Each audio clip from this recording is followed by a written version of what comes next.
As you've noticed in the last few videos, we've been having some problems with the air conditioning in Vicky's El Camino, so I called in a local expert to help me diagnose and repair the problems. Well, it is Friday. I was up all night editing and uploading a video, so I look a little rough. And we have evidently found a problem. The air conditioning in the El Camino tends to get warm after you drive it over 55 miles an hour. So we have found the problem with the El Camino. Well, Yep. we have found many problems with the El Camino. Now we could just address the problems with the owner of said El Camino. That would be great. First off, let's just say that the owner of the El Camino properly diagnosed the situation on the interstate the other night. No. And no. Actual problem, the whole madness, was a water valve that was seeping hot coolant through into the heater duct and causing your AC to shut down. Well, not shut down, but overheat, basically. The car had many problems, but this cable-operated water shutoff valve seems to be a major one. Vicky's El Camino came from the factory with a 3-speed on the column and a 373 rear axle gear ratio. It's been converted to a turbo 350, and since it doesn't have overdrive, once you get it up over 55 or 60 miles an hour, the engine's turning close to 3,000 RPM. At lower RPMs, the water shutoff valve would hold back the water pressure. But at highway speeds, hot water would begin to circulate through the heater core and cause the AC to get warm. Anyway, now that we've got the air conditioning working in the El Camino properly, I have a very specific job that I need to use it for tonight at Trails. Believe it or not, we're going to use it for license passes to get Addie her junior street license so she can start racing on the weekends at the track. All right, kids, so here's the deal. You need 2 passes to get your junior street license. The last time we were here, we were having trouble because your car is a little too fast for junior street. So here's the deal. Addie's Malibu runs somewhere around 690s to 670s in the 8th mile. But since Addie's only 15 years old, she's only allowed to run 9 flat in the 8th mile in Junior Street, which is a class that the NHRA has created for younger drivers that gives them an opportunity to race full-size cars instead of junior dragsters, so long as they have a co-pilot to ride with them. And even though Addie's made more than 6 passes, most of them were way too quick to turn in to get her license for Junior Street. There is no chance this thing's gonna go too fast. Addie took her tech card over to the head of staging to have them check the car out and put a number on the window. Knowing that there is absolutely no chance that this El Camino will go faster than 9 flat in the 8th mile, we figured she'd make 2 quick passes, turn in a couple time slips, and then we'd head for dinner. We sat in the staging lanes with the air conditioning on in the El Camino, and unfortunately that caused some vapor lock issues, and the car struggled to even get down the track at all. That was so slow. I know it was slow, but at least it's legal. Yeah. With the first pass out of the way, we shut the El Camino off and let it cool down before Addie attempted to make her second pass. The car responded with a much quicker ET and mile an hour. However, I'm pretty sure you could walk or run faster than the El Camino does to the 60-foot. Great success. Yes. Now all we got to do is turn in your time slips to the tower and go to Texas Roadhouse. Come on. Finally. With 2 legal time slips in hand, we finally can go to the tower. You did it! You shaved like 3 seconds off. What'd you do different? It's not heat soaked. Oh, okay. With 2 incredibly slow, albeit legal, time slips in hand, Addie heads to the tower. Junior street license. We finally made some legal passes. Now she can come out and run junior street. All I gotta do is figure out how to slow her car down. With Addie's licensing passes finally behind her, we all head to Texas Roadhouse for dinner to celebrate and discuss our options for vehicles that she can race the next time we get a chance to go out for a points event. Since Billy's still trying to heal up from his burn injuries, Vicky and I have a rare weekend off to do as we please. And last night on Facebook, Vicky noticed that our local Chevrolet dealership, as well as a local Corvette club, are hosting a car show at Foundation Park in Pataskal. Coughlin Chevrolet is pretty well known for selling new and used Corvettes and hosting car shows. And this weekend they were sponsoring awards and handing them out for class winners. Although Vicky's El Camino isn't a show car by any stretch of the imagination, we still wanted to go in and visit and check out all the other cars that were on display. So I took a few minutes to get the El Camino cleaned up, we kicked the air on, and headed into town. Since I think we finally got all the gremlins worked out of the AC, I was eager to take it for a test drive, and so far, so good. We drove the El Camino out into the show area and made a couple passes down the rows to check out the cars. It looked to me like they had a really good turnout for a holiday week. They also had some food vendors, and Vicky and I couldn't resist the temptation to get a lemon shake-up before we left. The next item on my agenda for today was to pay a visit to my mom, my grandparents, and my great-grandparents, who are buried here in Pataskala Cemetery. With as hectic and as busy as our schedule is during the week, there never seems to be enough hours in the day to get done everything that we'd like to do.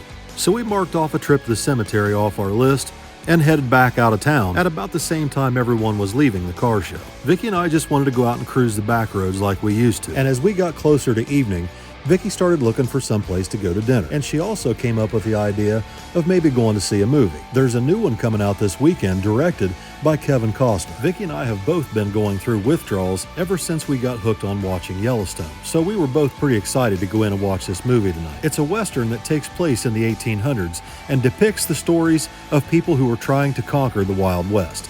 The movie's called Horizon, an American Saga, and the movie is going to be released in 2 separate parts. Part 1 is in theaters now. It's 3.5 hours long, but it was well worth it, and didn't feel like we had sat there for 3.5 hours by the time the movie was over. Anyway, this brings us to the end of the weekend and the beginning of our work week. All right, everybody, it is Monday.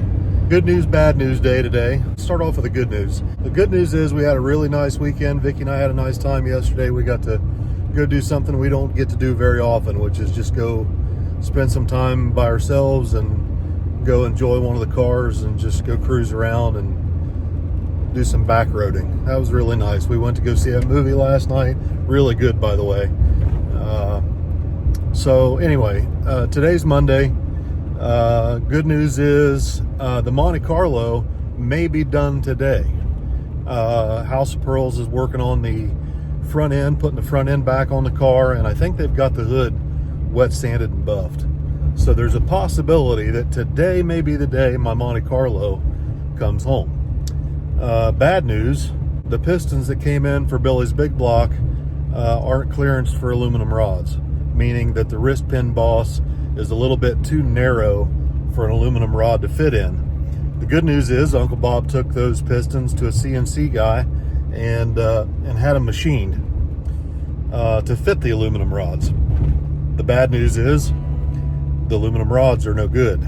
When Billy picked this engine up, it was described to us as being fresh with only a handful of passes on. But once Billy put it in the car, we realized that it smoked terribly bad out the passenger bank. We found that the engine had 11 thousandths piston to wall clearance, and the rings on 3 of the pistons on the passenger side bank had little to no tension, and the rings were pinched in the ringlands. However, all the main and rod bearings looked perfect. So our initial plan of action was to bore the block, put new pistons in it, and reuse the MGP rods to get us through the remainder of this season. However, once Bob started checking out the rods, we found some severe problems. After checking all the rod bolts with a rod bolt stretch gauge, Bob determined that they should all be replaced. But then when he started to check the big end of the rods, he found that one connecting rod has 3 thousandths more rod bearing clearance in one side than it does the other. So the decision was made to replace the connecting rods, but that's going to set us back at least another 2 or 3 weeks. It's a Monday. It is. Another shit sandwich. It's a shame we didn't catch that earlier, but it is what it is now. So did Billy order a new set of connecting rods? He did. Okay. Yeah, because I don't want to put those back in. No. Obviously. And what's surprising to me is it mentions in that paperwork, if you're going to let those rods sit for any amount of time, that you're supposed to back the tension off the rod bolts. I've never heard that before. That's something new to me.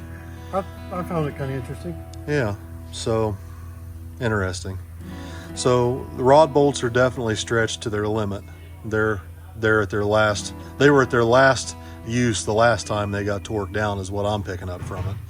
And then we've got one connecting rod and it's strange because the bearing doesn't show any sign. Like when we took it apart, the bearings all look perfect.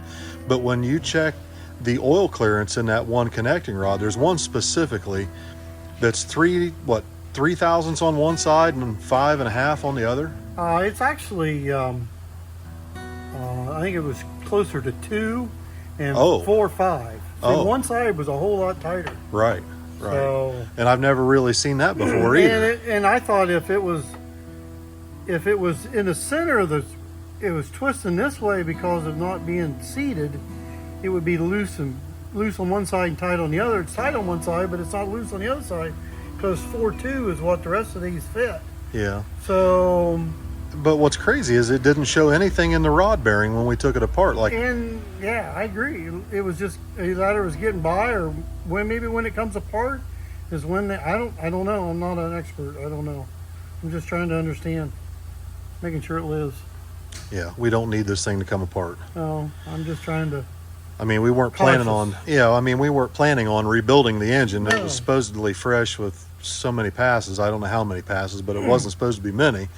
But obviously, it was not what it was advertised I as. know, and all we did was take them, unbolt them, take them out, wash them, and I was like, well, I want to check the rod strength, stretch, and also the oil clearance, make sure where we're at, so we can take note of it. And So we the were doing pistons good. we ordered in, they didn't actually fit the rod, so you had to have the pistons clear instead of Yeah, they were front of not yours. wide enough for this wide boss to go in there, so we had to take about 100 thousandths off the side, Yeah. and that process is being done. So They're up at the CNC place now. yeah, All right. Well, at least when we get another, you're ordering another set of rods, or Billy ordered another set of these, just like this. exactly the same rods. So at least by the time we get the rods in, the pistons will be here, and hopefully we can move forward. I saw the blocks in there, and you've been file fitting rings already. Yeah, I was ready the other day. Yeah. I was going to put one in so I could check this in the deck. Is there anything else you can think of that we're going to run into? I don't. It's just building engines. It seems like that's all you do is run into problems. While our list of problems are stacking up at the machine shop, down at the body shop, the opposite is true. Paul, Jesse, and Nikki at House of Pearls have been working extremely hard to keep their schedule and get my Monte Carlo finished up at the same time. I had talked to Paul early Monday morning, and he told me that the Monte Carlo should be done this afternoon so long as they don't run into any more problems. So I decided to stop by the body shop on my way home, and I walked in to find my Monte Carlo all back in one piece and detailed front to back. Once again, House of Pearls knocked it out of the park. The hood fits better than the original hood we took off, and the lower valance that they made to fit the stock bumper looks incredible. Guys, you killed it. You like it? Oh my God, it looks beautiful. Nikki, thank you, honey. You're welcome. She works magic on that wet sand and buffing. She's the one who really made it look good. I did make that one turn out pretty nice out of the booth, but Nikki, she took it to the next level. I can't believe how good that hood fits. All this is right out of the box, like on the sides. Right. Know, like the back, we had to clearance a little bit, but yeah, for a fiberglass hood, GlassTek did a great job. Amazing job. It is amazing. I can't believe it. It looks like a steel hood. Well, and we didn't even go crazy with the blocking. I did block it quite a bit, but Yeah. I mean, for fiberglass, you can't get better than that. Well, I mean, your name's on it, and everybody's going to see it. Yeah. Gotta look good. So you don't really have a choice. Even if I don't want you to do it, you True. you guys feel like you have to do it Yeah. because, you know. That's why he painted the front bumpers. But that's why how the we whole do. front I got. It's how we do all of our cars that we do. So Yeah. it's not really much different. But I know it's sometimes difficult for me because I'm like, man, I know Bill would be stoked for this, but I gotta keep going. So, Well, thank you guys. yeah, cool. I'll come back and get the truck tonight. I'll have somebody run me back up here. Yeah, anytime. It's not not hurting going anything. So we I got cameras, appreciate you. so Thank safe. you. You're welcome.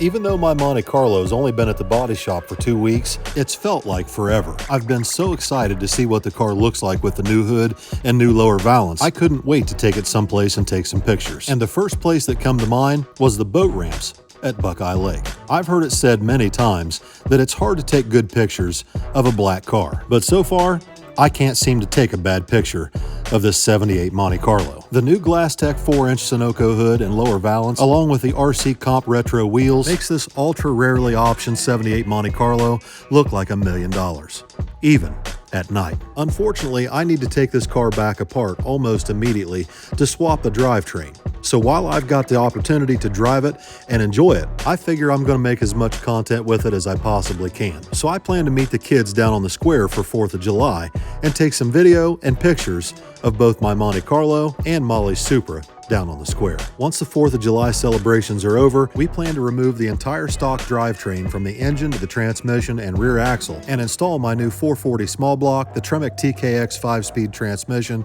and the strange 9-inch rear end, along with 4-wheel disc brakes and all new suspension. All right, good morning, everybody. It is Tuesday. Got a little different thing going on today. Let's see, where do I begin with this? So Bob has a stepdaughter who is getting married today. And Bob and Bob's wife asked if I would be willing to come out and film the wedding ceremony with my drone. So let me explain. Bob's stepdaughter would like to get married in the middle of the Kokosing River. So that's kind of cool. Problem is, the drone does not record audio. So since the drone does not record audio, for me to really do something decent with the video, I need to have microphones on the bride and groom. The microphones that I have require my cell phone to be within a certain distance of the microphones with the receiver, which means my cell phone also is going to be in the middle of the Kokosing River. This means that I need an assistant. So I placed a phone call to my usual partner in crime and told her she's probably going to need some muck boots and a change of clothes by the time it's all over. Good morning. Good morning. What in the heck are we getting into? I don't know. I don't know. We'll find out when we get there, I guess. Okay.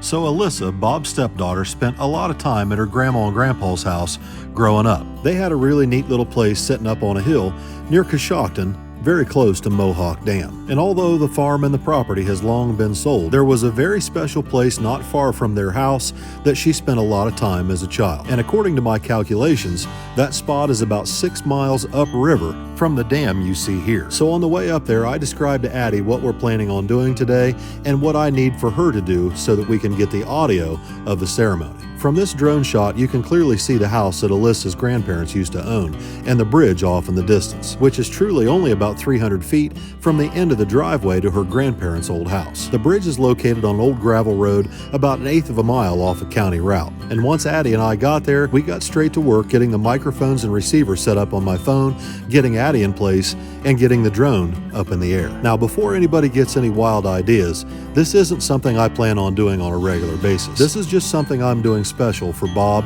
and his family. By the power vested in me by the great state of Ohio, I now pronounce you husband and wife. Randy, you may kiss your bride.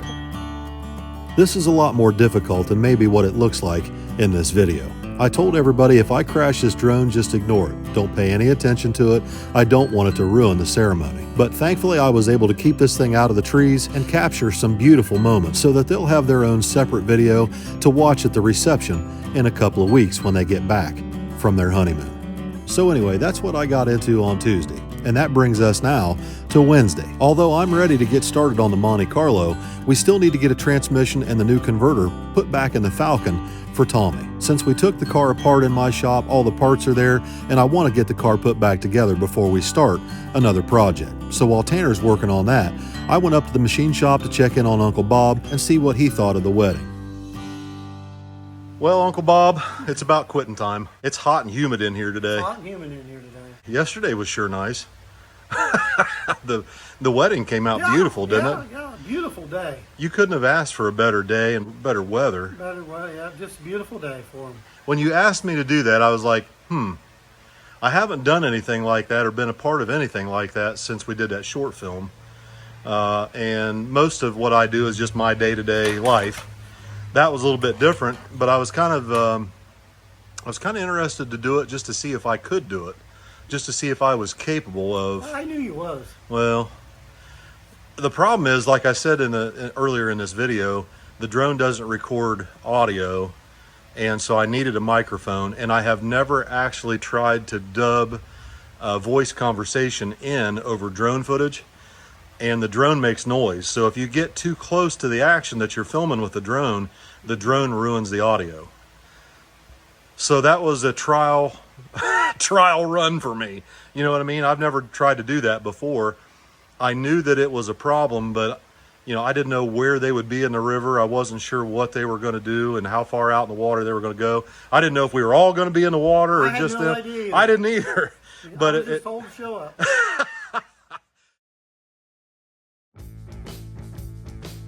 Everyone ended up taking Thursday off to celebrate 4th of July and Independence Day. But today, we're back in the shop and we're just about ready to start taking this Monte Carlo all apart. They did such an incredible job at House of Pearls mounting this chin spoiler. They even put a rubber seal between the spoiler and the bottom of the front bumper. And then as you can see here, they made these brackets to support the bottom of the chin spoiler right here, so it's it's not going anywhere. While we had the car up at House of Pearls, I went ahead and had them do away with the factory hood latch because the area right behind the grill and in front of the air conditioning condenser, there's plenty of room there for an air-to-air intercooler, and I wanted to do that. Since the GlassTek hood recommends using hood pins anyway, I decided just to get rid of the stock hood latch and go this direction. All right, I think we're just about ready to start this madness. So all of this has to come out. We're pulling the engine, the transmission, like the radiator, the cooling system, all that stuff's coming out of it. I talked to Jake at Straight Farm, and I think I'm gonna do away with the power brakes. Yeah. I think I'm just gonna put a manual master cylinder on it because my Nova's got really good brakes. It doesn't need a power master cylinder. So I think I'm gonna do away with the power brakes, but we are gonna keep the air conditioning. And instead of using the factory stuff, I'm gonna call Vintage Air and get the parts I need to do away with that factory AC box on the firewall, because that thing takes up a lot of room. Yeah. And it would look a lot better underneath the hood once this thing's done without it. I've been researching a little bit online, and I'd really like to just do away with that. And I called Vintage Air this morning, and I got all the part numbers for what I need. It's a kit or pieces of a kit from an 82 to an 88. And the only difference, I think, is just the way the ducts attach to the dash vents. So I'll deal with that. Yeah. But I think we're just about ready to start taking this thing all apart.